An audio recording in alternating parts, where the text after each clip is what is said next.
Il 17% degli abitanti del Veneto, pari a 715.000 persone, è colpito da una patologia reumatologica. A Treviso si registrano 15.000 malati.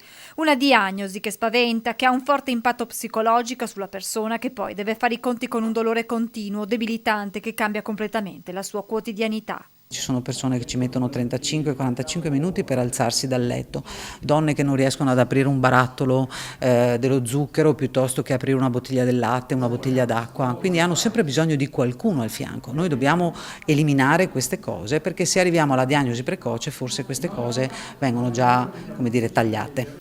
4 persone su 10 sono costrette a cambiare lavoro o a rinunciare alla propria attività.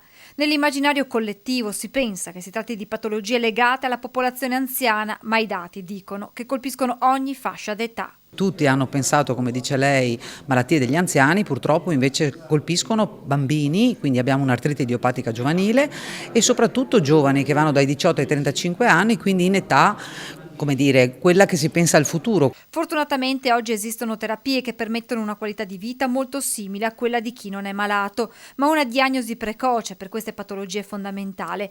Nasce da qui l'appuntamento di sabato in Piazza dei Signori a Treviso, dove 15 specialisti saranno a disposizione della cittadinanza. Cerchiamo di tagliare quelle tappe che il paziente è costretto a fare e quindi di inviarlo il più presto possibile allo specialista, in modo di essere preso in carico e di avere la cura migliore nel momento giusto.